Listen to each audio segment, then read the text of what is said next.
Oke, kembali lagi di So Jadi Pandit. Kali ini gue mau bahas pertandingan antara Real Madrid berhadapan dengan Atletico Madrid di lanjutan Copa del Rey, ya, di quarter final, yang berakhir dengan skor 3-1 untuk keunggulan Real Madrid setelah 120 menit mereka harus bermain. Jadi kalau kalian yang mungkin nggak sempat nonton pertandingannya secara live tadi subuh, atau mungkin hanya lihat dari highlights, ya lihat dari gol, video gol, lihat dari live score atau apapun, kalian bisa nonton ini sampai akhir karena gue akan jelaskan bagaimana jalannya pertandingan dari kedua tim ini. Nah, kita tahu bahwa sebelum pertandingan ini memang ada kontroversial juga yang dibuat oleh beberapa fans, ya, oknum fans dari Atletico Madrid yang melakukan provokasi kepada Real Madrid, memasang banner lah, terus memasang patungnya boneka Vinicius dengan tidak hormat atau bagaimana. Ya, itu sudah gua sih nggak heran karena itu juga di pertemuan di Liga pun demikian kan, dimana fans dari Atletico pun rasis terhadap Vinicius, dan beberapa bahkan pemain si Koke itu melakukan statement yang tidak penting yang merendahkan Vinicius, sehingga ujung-ujungnya dibungkam juga. Ya, jadi ya kalau bisa dibilang siapa dua tim yang gue paling benci, bukan Barcelona salah satunya, yaitu salah satunya Atletico Madrid dan juga Paris Saint-Germain dengan alasan yang berbeda. Terus kita mulai ke pembahasan. Jadi Real Madrid main dengan 4-3-3. Praktis pemain utama semua karena Carvajal dan Lucas Vazquez masih cedera. Jadi yang main adalah seorang Nacho dengan center back Militao dengan Rudiger. Alaba masih cedera by the way. Di back kiri ada Mendy. Di tengah mereka tetap main dengan trio CMK, ya, CMK yang baru, bukan Casemiro tapi Camavinga karena Tchouaméni masih juga cedera.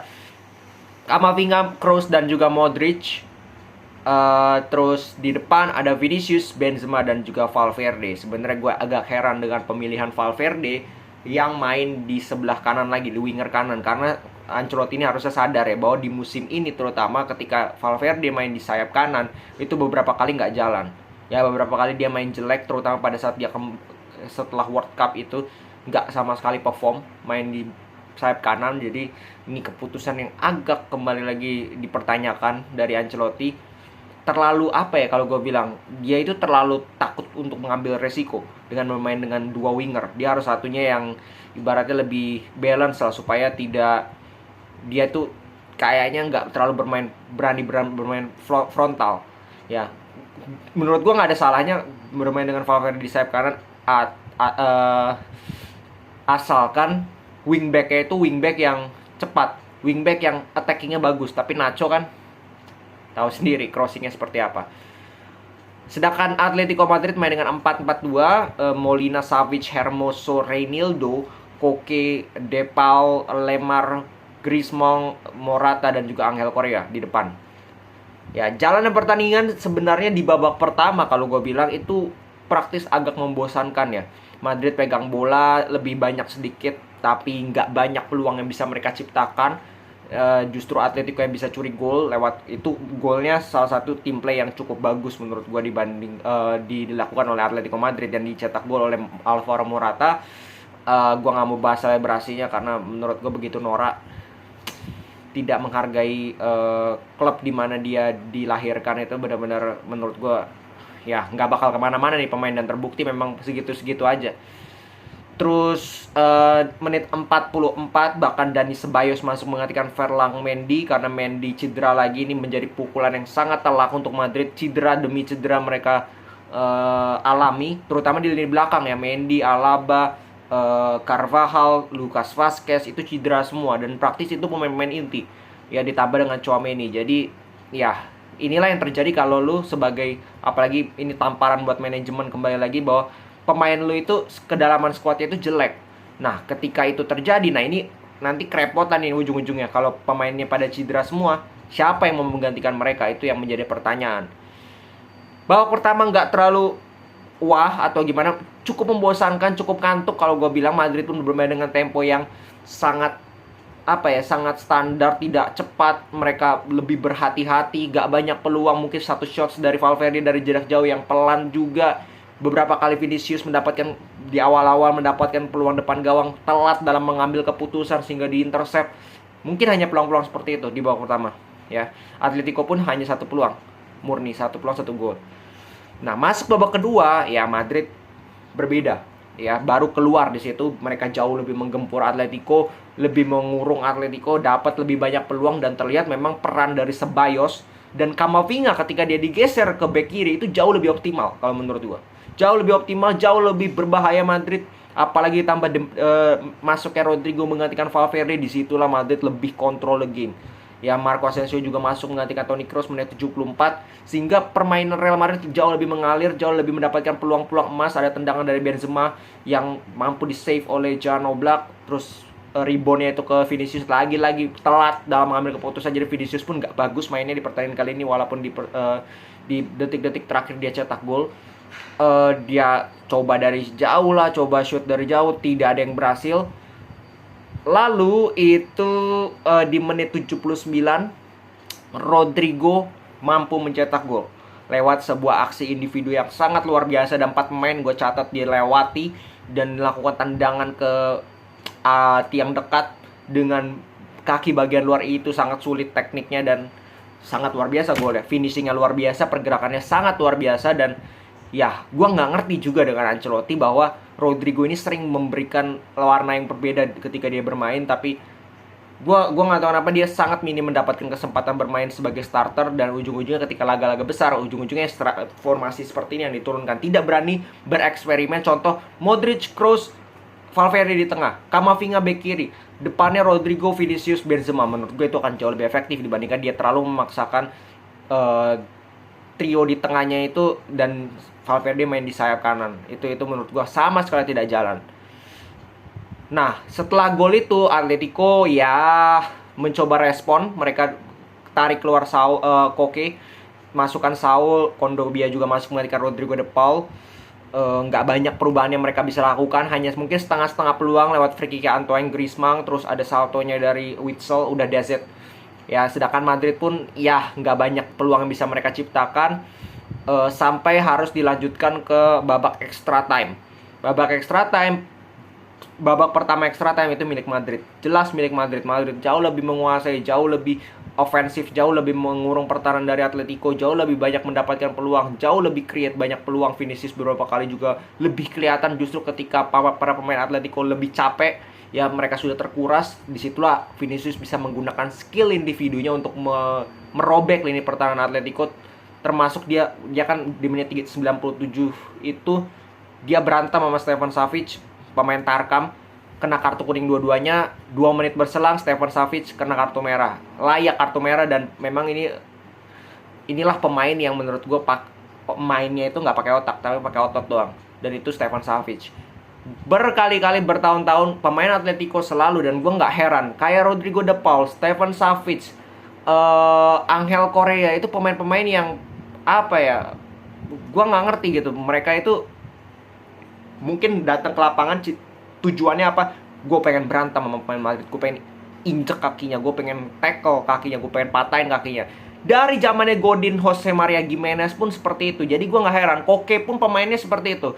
Jadi bener-bener gaya tipikalnya Diego Simeone yang bikin gue benci dengan Atletico yang seperti itu. Ya, permainan yang kasar, permainan yang kotor. Ya, dan mereka layak kebobolan di menit 104 lewat Karim Benzema. Itu kan miss kick juga dari Vinicius, ya kan? Finishing Vinicius juga jelek di pertandingan kali ini. Benzema pun demikian. Kalau menurut gue kenapa Benzema ini sulit gitu untuk mencetak gol baru di menit 104? Karena beberapa kali ketika Madrid melakukan build up, Benzema itu terlalu mundur, terlalu jemput bola jauh sekali. Sehingga apa? Di kotak penalti itu nggak ada orang. Sehingga apa? Lebih mudah Atletico untuk mengorganize lini pertahanan mereka. Ya, Benzema terlalu mundur sehingga apa? Mempersempit ruang pemain Madrid sendiri. Ya, mereka tidak dapat space di kotak penalti Atletico karena strikernya aja sampai jemput bola jauh sekali. Sering melebar, sering tidak ada di posisinya ketika winger itu ingin melakukan crossing. Itu menurut gue sangat disayangkan. Terbukti sekalinya dia di kotak penalti melakukan finishing, dia bisa cetak gol. Nah, ini yang gue berharap Benzema juga belajar bahwa Dia itu lebih bagus sebagai seorang finisher. Finishingnya itu luar biasa. Kenapa lo tidak lebih dekat di kotak penalti? Nggak usah jemput bola sampai ke belakang lah atau apa. Itu sesekali nggak apa-apa. Tapi dia tuh terlalu sering sehingga terjadilah momentum di mana ketika winger sudah berhasil melepaskan diri di sayap, mereka bingung. Vinicius ada beberapa kali dia bingung, Rodrigo pun dia bingung. Kenapa Benzema tidak ada di sana? Targetnya tidak ada di sana. Maka dari itu crossing itu seringkali gagal. Ya, itu yang terjadi. Ya, gol ketiga killing the game praktis dari Vinicius, itu pun dia bawa dari tengah, praktis pemain udah pada capek. Dan memang kalau secara overall Atletico ini nggak layak menang sama sekali. Madrid lebih layak menang. Tapi menjadi PR adalah ketika selalu setiap pertandingan Real Madrid di babak pertama mereka jelek, baru di babak kedua ketika mereka sudah tertinggal mereka come up, mereka comeback.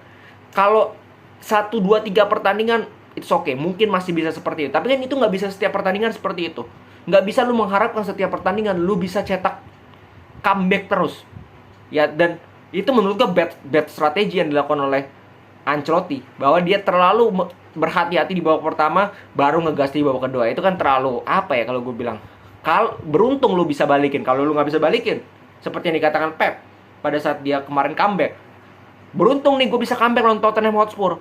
Tapi kan nggak bisa setiap pertandingan seperti ini. Nah, ini yang gue sayangkan. Mendy itu berkali-kali musim ini jeleknya minta ampun. Jeleknya minta ampun. Menurut gue saatnya Camavinga main di bek kiri. Kita lihat seberapa bagus Camavinga. Karena menurut gue ketika Camavinga digeser ke kiri itu jauh lebih berjalan. Oke, segitu dulu. Jadi Real Madrid menang dan mereka akan mereka akan ketemu nanti dengan, kalau nggak salah, Athletic Bilbao di semifinal. Barcelona akan ketemu dengan Osasuna.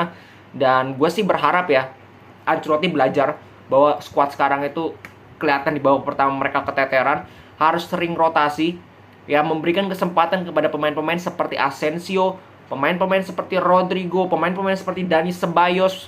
Ini layak diberikan kesempatan, karena ketika mereka diberikan kesempatan mereka selalu menunjukkan minimal mereka punya fighting spirit.